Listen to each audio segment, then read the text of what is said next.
알테오젠과 글로벌 제약사 머크가 함께 개발하고 있는 키트루다 SC 제형이 경쟁사와의 특허 분쟁에서 유리한 고지를 점하게 됐습니다.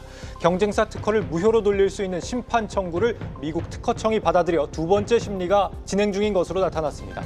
머크는 오는 10월 제품의 공식 출시를 예고했습니다.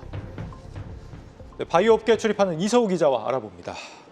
이 기자, 미국 특허청이 경쟁사 특허 무효 심판을 받아들였다. 이게 어떤 의미인 거예요? 그러니까 애초에 할로자임이 갖고 있는 특허가 무효일 수 있다. 이런 가능성이 지금 열린 거거든요. 이 알테오젠의 기술을 이전받은 미국 머크가요. 지난해 11월에 할로자임이 이 전체 특허를 보유한 것으로 보기는 어렵다는 취지로 이 특허 무효 심판을 청구를 했었는데 특허청이 할로자임의 특허는 광범위성 대비해서 구체적인 근거가 부족한 것으로 보인다며 심판 신청을 받아들인 겁니다. 오늘 업계에 따르면 현재 특허청에서는 두 번째 심리가 진행 중에 있고요. 이번 분쟁의 핵심을 좀 살펴보면 이 정맥주사제형의 의약품을 피하주사제형으로 바꿔주는 인간 히알루로니다제 기술에 대한 겁니다. 이 인간 히알루로니다제는요, 피부에 있는 히알루론산을 분해하는 효소인데 이게 혈관이 아닌 피하 조직에서도 약물이 잘 확산할 수 있도록 하는 역할을 합니다. 현재 전 세계에서 이런 기술의 특허를 보유한 기업은 할로자임과 알테오젠 두 곳뿐입니다.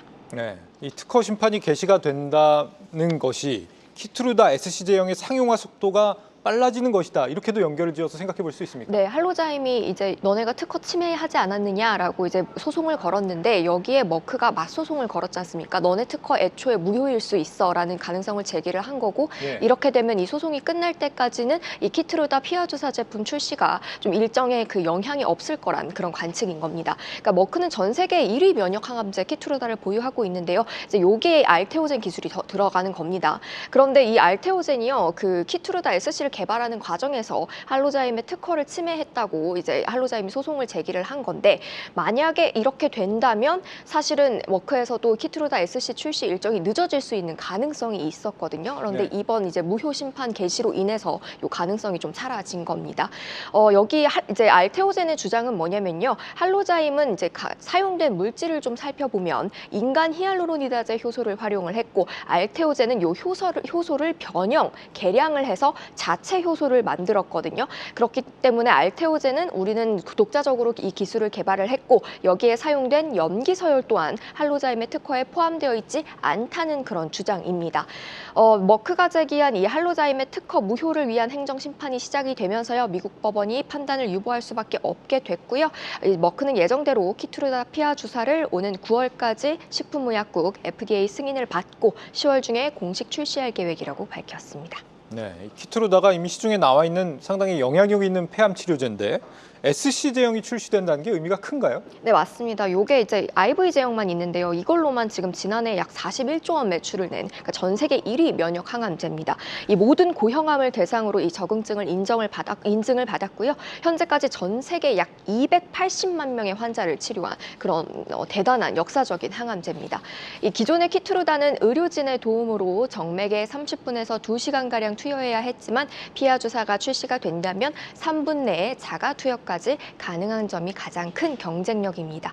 이 환자의 고통 감소나 편의성 제고뿐만 아니라 병상 가동률도 높일 수 있기 때문에 병원 입장에서도 경제성이 높아지는 겁니다. 특히 최근에 이 비소세포 폐암 환자를 대상으로 한 임상 3상 탑라인 결과에서요. 키트루다 피하 주사가 이 정맥 주사와 비교했을 때 효능과 안전성 모두 비슷한 수준이라는 것이 입증됐습니다.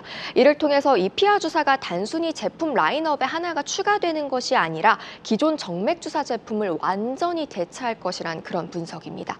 실제 머크는 이 피하주사 신제품 출시 1년 6개월 이내에 키트루다 매출의 30%에서 40%를 이 피하주사로 내겠다는 그런 목표를 내세웠습니다. 네, 이렇게 SC 제형으로 제형을 개선하는 게 제약사들한테는 특허 기간을 연장시킬 수 있는 방법이기도 하다라는데 이거 무슨 얘기예요? 네, 그러니까 키트루다 특허를 먼저 살펴보면요. 이게 미국에서는 2029년 11월 만료고요. 유럽에서는 2031년 1월 만료를 앞두고 있습니다. 그런데 이런 상황에서 피하주사 신제품을 올해 출시를 한다면 특허를 더 연장할 수 있는 겁니다. 사실상요. 이 키트루다뿐만 아니라 모든 항암제의 경우에 이런 식으로 특허를 방어를 할 수 있는 겁니다.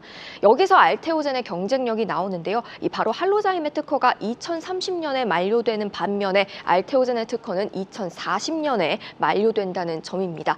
글로벌 제약사들이 이 알테오젠과의 계약을 보다 더 선호하고 있는 것도 바로 이 때문이고요. 실제 알테오젠이 글로벌 대형 제약사와 체결한 기술 수출 계약은요, 현재까지 합산하면 총 9조 원 수준입니다. 아스트라제네카는 지난 3월에 단일 계약으로 2조 원이나 들여서 알테오젠으로부터 이 피하주사 제형 변경 기술을 이전을 받았는데요. 네. 특히 또 이뿐만 아니라 일본 다이이치 산교와도 계약을 했는데 이게 이제 중요한 게 뭐냐면 이 전 세계에서 요즘 하도인 게 이 미사일 항암제라고 불리는 ADC 항암제잖아요. 네. 요 1위가 바로 엔허투라고 하는 제품인데 요게 일본 다이이치 산교 제품입니다. 그런데 여기 이 엔허투에도 알테오젠의 기술을 적용을 해서 지금 피하주사를 만들겠다는 거거든요. 그렇기 때문에 이게 굉장히 좀 고무적이라는 평가고요. 글로벌 블록버스터 의약품의 피하주사 변경이 이제는 필연적인 수순인 만큼 알테오젠의 대규모 기술 수출 계약은 지속적으로 추가될 것이란 전망입니다. 네, 특허 분쟁에서 승산이 높아진 알테오젠 소식 이서우 기자와 짚어봤습니다.